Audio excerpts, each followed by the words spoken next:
Jesus, né? Graças a Deus, glória a Deus. Jesus, ele estava falando essa palavra para os seus discípulos, que hoje somos nós, a igreja dele.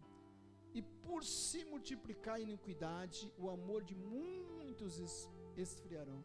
É uma palavra profética, ele já estava prevendo o que havia de suceder no futuro, né? Que ia se multiplicar. Hoje a violência está muito grande. Antigamente nós andávamos por esse bairro com mais tranquilidade, não havia sequestro, não havia sequestro relâmpago, né? O sequestro relâmpago parece que começou nos anos 90, ou 2000, acho que começou mais no ano 2000, né? 2000, começou no ano 2000, com aquele sequestro da filha de Silvio Santos ali, foi o primeiro sequestro relâmpago, aí pronto, aí começou a desandar. Agora a violência tem se multiplicado, mas nos anos 80 já começou a iniciar alguma coisa a respeito de tênis. Eu lembro que um amiguinho meu, né, tinha um bailinho num determinado lugar, e estava aquele baile, todo mundo rolando, o baile de garoto, de adolescente. Aí o aparelho queimou. Aí ele falou: eu vou em casa, eu vou pegar. Ele tinha 15 anos. Eu vou em casa pegar meu aparelho e já volto. Aí vocês vão poder usar. Já queimou isso aí, eu trago o meu. Aí ele foi na casa dele, pegou o aparelho e ele levou. Quando ele ia chegando lá, naquela época aparecia um rapazinho também e colocou o revólver na cabeça dele, pediu tênis. Ainda não tinha começado a roubalheira do tênis, aí começou a moda de roubar tênis, em 1980 e alguma coisinha, mas vamos dizer, chamar de anos 80, aí ele pegou, abaixou para tirar o tênis, aí o rapaz foi e matou ele, abaixado, aí depois que ele caiu morto, ainda tirou o tênis dele. Então ali já começou a violência, ela começou a aumentar, devagarinho, foi crescendo, e quem gosta de violência? O nosso Deus não. O Espírito de Deus é um espírito de paz, não é um espírito de confusão. Se você vê que está tendo confusão, não é o Espírito de Deus. Então ali começou a violência a aumentar, até chegar a questão do sequestro relâmpago. Hoje cresceu-se demais a violência no nosso país, na humanidade, né, na terra de uma maneira geral. Então Jesus lançava essa palavra profética. Para aqueles dias dos discípulos não havia tanta violência, havia violência sim, mas não como hoje, né? Então Jesus falava, por se multiplicar, o amor de muitos vão se esfriar. Muitas pessoas, ela anda fria em relação ao Evangelho.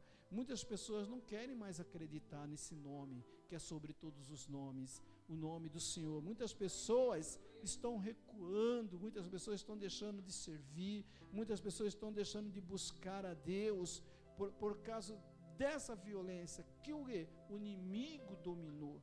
A Bíblia diz que o inimigo, o diabo jaz o maligno, ele já domina, ele está reinando, e ele está influenciando as pessoas, colocando na mente das pessoas violência, malignidade, trucidade.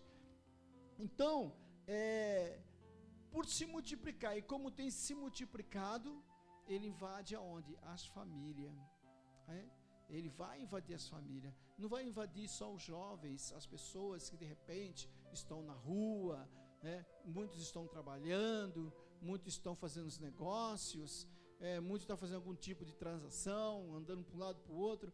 Então, não é só esse tipo de violência, não vai alcançar ali, também começa dentro da nossa casa, amém? Dentro da nossa família, né? Por isso que Jesus falou, por isso que está escrito no livro de Miqueias, capítulo 7, versículo 6, que o inimigo do homem é sua própria família. Está no livro de profeta Miqueias, capítulo 7, versículo 6. O inimigo do homem é sua própria família. Por quê? Porque dentro da família sai a violência. A violência. De repente, pode não ser uma violência, aquela violência de espancar, mas de agredir com palavra, com palavras agredir, o fato de desprezar o outro, o fato de rejeitar o outro, o fato de falar do outro, de criticar o seu irmão, de criticar a sua irmã, de querer barrar o seu irmão, querer barrar a sua irmã. Então isso é violência. E hoje, até mesmo entre os casais, como que chama a violência casais hoje, do casal? Relação abusiva. Relação abusiva.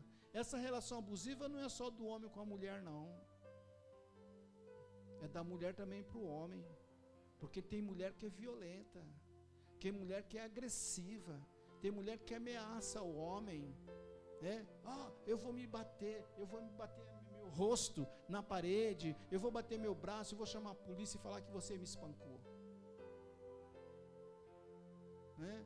Você não vai, se você sair, quando você voltar, você vai me encontrar toda machucado e eu vou chamar a polícia para você. Então é uma relação abusiva, né? Então se multiplicou a violência, a iniquidade se multiplicou, a falta de respeito. Hoje em dia os pais não respeitam o filho, os filhos não respeitam o pai, a nora não respeita a sogra não respeita a nora, o genro não respeita o sogro não respeita o genro. Está assim, dessa forma. Uma pessoa me falou que o marido da filha dela não respeitava ela, né? Porque ela era mulher sozinha, não tinha marido, então ele não respeitava. Eu só ouvi e fiquei calado, porque eu sei que isso é coisa espiritual, né? Se você tiver autoridade espiritual, você expulsa o demônio dele, você levava para o lado espiritual. Quando seu genro fazer uma questão, você fala: está repreendido em nome de Jesus, sai dele, diabo. Isso você pode falar na cara, isso não pode falar escondido, na cara, porque ele está desrespeitando você na sua cara, falando alto. Se ele falar alto: não, porque você não tem nada a ver, sai dele, diabo, em nome de Jesus, sai dele. Então nós temos que agir às vezes com voz bem ativa, com voz bem forte, com voz potente, para poder repreender o mal. Porque se a gente repreender só em segredo, aí não é lugar para repreender em segredo, aí tem que ser na cara mesmo. Aí tem que ser na cara, para que o inimigo venha sair por 7 caminhos, para que o inimigo não venha se manifestar naquele momento. Então, a violência, mano, nós estamos vivendo em tempo de crise na família. Estamos vivendo um tempo de crise na família. Por quê? Por causa da multiplicação da iniquidade, né? Estão em crise, as famílias, os moradores da terra estão em crise, né, nos seus relacionamentos familiares, né, nos comportamentos da família, está em crise. Mas é anormal? Isso não é, porque Jesus já falou isso, Jesus já profetizou que o inimigo do homem será a sua própria família. Miqueias capítulo 7, versículo 6. Jesus também disse no Evangelho de São Mateus que o inimigo do homem são suas próprias famílias. Jesus também falou que o profeta não tem honra na tua casa. O que ele quis dizer com isso? Que o profeta não tem honra no meio da sua família. É mais fácil você pregar para as pessoas que não são da sua família e ela aceitar e te respeitar, do que você pregar para a sua família e ela não vai te respeitar. Então isso é palavra profética, porque aconteceu com Jesus esse fato. Ele foi até a casa do pai dele em Nazaré, e lá ele foi rejeitado pelos seus irmãos, foi rejeitado por eles, não aceitou a menina, não aceitou que ele era o enviado de Deus, o Messias. Eles não aceitaram. José sabia, Maria sabia, mas eles não interferiram, não podiam interferir, porque Jesus tinha que passar por aquilo.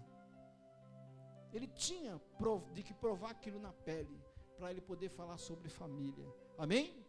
Então nós passamos situações no meio da família, nós sentimos na pele, para nós poder falar sobre família. Se você não tem família, como que você vai falar sobre família? Como que você vai ministrar sobre família? Não é? Como que você vai passar a experiência que você passou no meio da família para outras pessoas? Como que você vai dar estratégia, como vencer no meio da nossa família? Às vezes nós temos que ser muito estratégico. Como eu falo, a Bíblia diz que é tempo para tudo, amém? É tempo para tudo. Então, há tempo também até de nós recuar. É tempo de nós recuar. Não que nós não somos covardes, nós estamos buscando novas estratégias, nova visão, nova unção, novo poder, para quando a gente voltar com tudo. Voltar com tudo. E o inimigo cair por terra, e o inimigo ser envergonhado. Então essa palavra aqui que Jesus falou, né, e por se multiplicar a iniquidade, o amor de muitos vão se esfriar. O amor pelo próximo, o amor pela família, vai se esfriar. Vai se esfriar. As pessoas já não têm prazer. Não tem prazer de sentar, de se reunir, não é? Se reunir todo mundo lá, fazer um almoço e respeitosamente comer, conversar, né? Respeitosamente. Não vai ter aquele, não, mas sempre vai ter um que, né? Porque o amor se esfriou na família. O amor se esfriou. Uma vez eu fui almoçar, fui convidado para ir na casa de uma irmã minha, é um testemunho que eu vou contar a minha experiência, amém? Aí estavam todos meus irmãos assim sentados, eu aqui e a minha esposa aqui, todos meus irmãos. Aí chegou uma irmã minha, beijou aquele, pum, beijou outro, pum, beijou outro, pum, me pulou, eu e a minha esposa, e beijou outro, beijou outro, beijou outro. Que tapa na cara, hein? Mas eu falei, não, eu não vou sair daqui, eu vou ficar aqui, vou aguentar. Se Deus permitiu que eu viesse daqui, vou aguentar. Aí eu falei para minha irmã mais velha, por que você nem me falou? Eu falei, não, eu falei para o meu Deus. Amém, glória a Deus. Tem prazer em sentar em família? Por quê? Porque o inimigo tem entrado no meio da família, tem colocado inveja, tem colocado intriga, tem colocado separação, tem colocado divisão. O inimigo trabalha forte no meio da família. A Bíblia diz que nós devemos suportar um ao outro, e as famílias não estão mais se suportando. Aí eu falei, sabe de uma coisa? Eu vou recuar, porque eu preciso da graça de Deus. Eu preciso da graça de Deus. Eu sou um pastor, embora não me considere, mas eu sou pastor da irmã Márcia, e sou pastor dos irmãos que aqui estão. Sou pastor de quem está aqui comigo. Uma vez Jesus falou isso. E eu também falei uma vez, e ficaram muito bravos comigo. Porque Jesus chegou e falou assim, chegaram para Jesus e falaram, ei, seu pai, sua mãe estão te chamando lá. Aí ele falou, os meus pais, meus irmãos, são aquele que faz a minha vontade. Eu soltei essa palavra lá, então você, não, eu só estou falando, que aqueles que estão comigo são meus irmãos, aqueles que estão comigo, abraçando a minha visão, está comigo no barco, porque família é assim, amém? Família tem que lutar um pelo outro, família tem que batalhar um pelo outro, família tem que correr atrás, família tem que orar. Você vê que os irmãos aqui, quando estão com problema, nós vamos orar, nós vamos lutar, nós vamos batalhar. Eu não tenho prazer de ver nenhum irmão derrotado, eu não tenho prazer de ver nenhum irmão aqui da igreja triste, abatido, doente, fracassado. Não, eu não tenho. Eu quero ver as pessoas bem. Eu quero que Deus honra o meu ministério, para quando eu orar, a pessoa venha ser abençoada. Se a pessoa é abençoada, se a pessoa é bem sucedida, se a pessoa é curada, se a pessoa recebe bênção, está me honrando o meu ministério, está vivendo os milagres, está vivendo a bênção, é o que Deus tem para cada um de nós. Então o amor tem se esfriado, e nós, vamos falar de uma maneira geral, eu vou me incluir, nós não temos mais prazer, às vezes, de estar no meio das famílias carnais. Por quê? Porque o inimigo tem trabalhado poderosamente, e a minha mente abriu, porque então eu não enxergava isso, eu não entendia isso, Hoje, para a glória de Deus, eu entendo isso. Eu sei que é coisa do inimigo. É coisa do inimigo. Então eu entendo que o inimigo trabalha, e nunca vou deixar de falar que ele vai trabalhar no meio da família. Eu não vou pregar um evangelho de mentira. Falar que não está escrito, está escrito. Porque o diabo veio para matar, roubar e destruir. Destruir o quê? As relações entre as famílias, as relações entre os irmãos. Nós conhecemos na Bíblia uma família tão famosa, a família de Jacó, que tinha 12 irmãos e uma irmã, Diná. Era 13. Irmãos, veja como que o inimigo trabalhou no meio daquela família. Era uma família briguenta, é uma família cheia de intriga, uma família cheia de inveja, é uma família que disputava um com o outro. Ninguém podia falar nada que o outro achava ruim. Só que eles queriam respeitar só o irmão mais velho, que era Rubens. Só queria respeitar Rubens. Não, porque Rubens é o primogênito, porque o Rubens que merece, é o Rubens que tem que ser o nosso líder. Não é diferente da família de hoje, amém? De repente você é o caçula da tua casa, mas Deus te escolheu. Aí o da sua casa fala, não, ele não merece não, quem merece é fulano, o mais velho. Quem que é o mais velho? É fulano, então é ele que merece. Mas Deus não olha com nossos olhos, amém? Ele falou isso para o profeta Samuel, eu não olho como o homem olha. O homem só olha o que está na frente, mas eu olho o coração. Deus, ele olha o coração. Então, se Deus escolheu o menor da casa, é ele. Não adianta você falar que é o mais velho, que é o mais bonzinho, que nunca foi para balada, que nunca tomou uma, que nunca fumou uma, que nunca brigou, que nunca bateu. Esse nunca bateu. Esse merece ser pastor. Jair não. Um exemplo. Amém? Não, mas Deus olhou para cá, para o coração, não olhou com o olhar carnal. Ele olhou e ele escolheu. Então estava assim lá na casa de Rubens, na casa de Jacó. Todo mundo olhava para Rubens, não, é o Rubens que tem que ser o nosso líder. É o Rubens que merece. O quê? A veste. Jacó fez uma túnica. Quem merece a túnica? Todo mundo achava que era para o Rubens a túnica.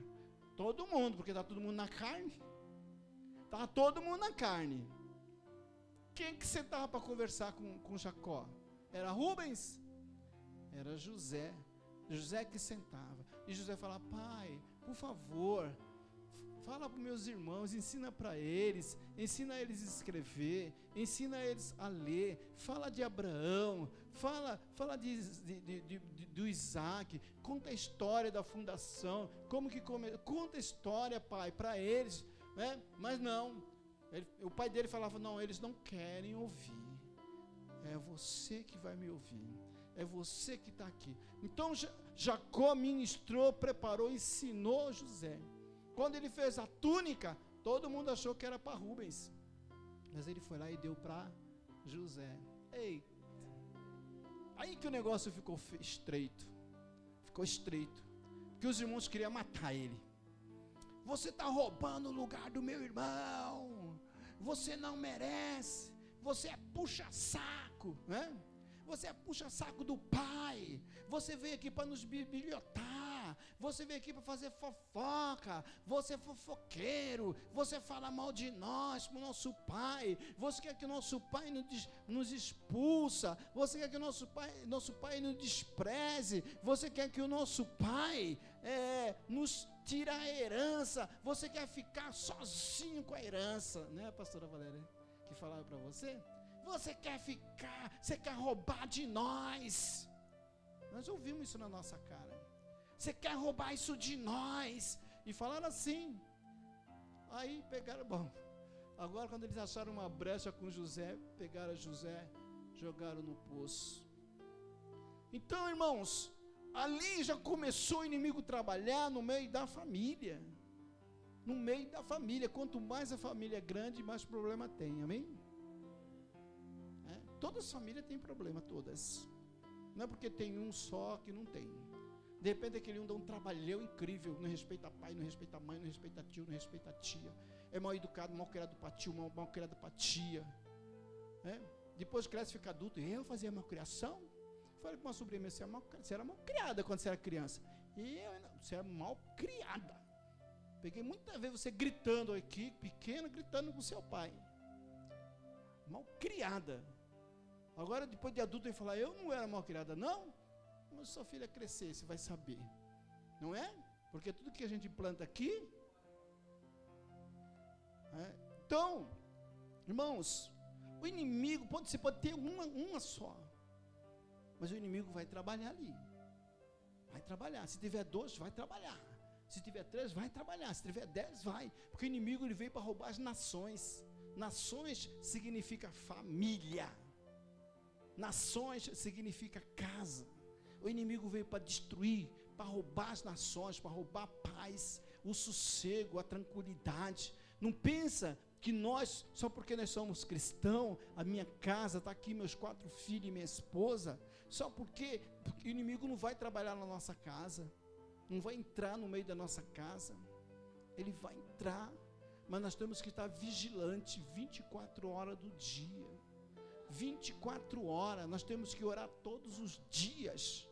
Quando meus filhos saem, eu fico em casa preocupado, falando com Deus. Às vezes nem durmo direito, com dores, pensando, preocupado. Senhor, guarda, porque eu sei que a violência está muito forte aí fora. Quando acontece, graças a Deus que nós pregamos o respeito em casa, pregamos desde pequeno, não deixava um tirar sarro do outro, não deixava um desfazer do outro. A gente pegava no pé, respeita seu irmão, respeita ele. Nós interferíamos, porque eu sei como que o inimigo trabalha no meio da família. Então, aquela família lá de Jacó foi destruída, através de quem? Da vida de José. Os irmãos falaram para o pai que tinha matado José, que uma besta fera matou José, mataram uma ovelhinha, tiraram o sangue, espargiram na túnica, levaram para o pai, enfim, foi uma bagunça querendo parar a obra de Deus. E o inimigo continua a mesma coisa hoje em dia. Ele quer parar a obra de Deus na vida da família. Ele quer parar, mas nós temos que ser valentes, amém? Nós temos que nos levantar, irmãos. Temos que nos levantar, nós temos que olhar só para Jesus, autor e consumador da fé. Temos que esperar só nele, em mais ninguém. Temos que confiar só nele, em mais ninguém. Sabemos que o inimigo trabalha no meio da família, mas não vamos se acomodar com isso. Não vamos se conformar com isso. Porque a Bíblia, nas cartas aos Romanos, o apóstolo escreveu: não vos conformeis com este mundo, mas transformai-vos pela renovação do vosso entendimento. O que nós temos que fazer? É orar. É orar por todos os nossos parentes. Eles estão longe, vamos orar. Se eles estão perto, vamos orar. Se eles estão no Japão, seja onde for, nós temos que estar intercedendo. Senhor, tem misericórdia. Tem misericórdia, Senhor. Trabalha, Senhor, no coração dele, trabalha no coração dela. Cuida dela, cuida dele, Senhor. Tem misericórdia. É a nossa função, é o nosso papel, como servo do Senhor, está orando pela nossa parentela, orando das nossas casas, orando pela família espiritual, pela família carnal. Nós temos que estar intercedendo para que Deus venha ter misericórdia. Porque você conhece, Senhor, quebranta aquele coração endurecido, quebranta, muda aquele pensamento, Senhor, muda, restaura, Senhor, restaura aquela vida. Eu sei que o Senhor pode restaurar, eu sei que o Senhor pode colocar um novo cântico na boca dessa pessoa, eu sei que o Senhor pode colocar nova palavra, e Deus vai colocar, irmãos. Nós temos que perseverar, nós temos que desejar a salvação da nossa parentela, temos que desejar a libertação da nossa parentela, para quem sabe um dia eles venham reconhecer Deus na nossa vida, amém? Mas só o fato de Deus libertar ela, não precisa ela reconhecer, Mas se Deus libertar ela, Deus libertar ele, você já pode ficar feliz e comemorar. Graças a Deus, Deus alcançou ela. Graças a Deus, Deus libertou ela. Que bom que ela vai ter um encontro com Deus, né? Porque às vezes eu fico preocupado com certos parentes meus. Fico preocupado, porque o meu pai e minha mãe teve uma morte horrível, horrível. Então eu fico preocupado, falo, Senhor, tem misericórdia do meu irmão, tem misericórdia da minha irmã, Senhor. Abre a mente dela para que ela venha entender, abre a mente dele. Não são pessoas ruins, não são pessoas ruins, são pessoas boas. Estou falando dos meus parentes, amém? São pessoas boas, pessoas de coração grande, mas o inimigo é muito sujo, endurece o coração, coloca coisas na mente, distorce as palavras, distorce os olhares, vê distorcido. É igual aquele cego lá que Jesus curou, ele passou um negócio nos olhos dele e falou, o que você vê? Ele falou, eu vejo os homens como árvore, distorcido. E o inimigo continua agindo assim também. Então são pessoas boas, são pessoas que querem também o nosso bem, mas o inimigo vai colocar coisa na mente, o inimigo vai colocar coisa no coração, aí o inimigo acaba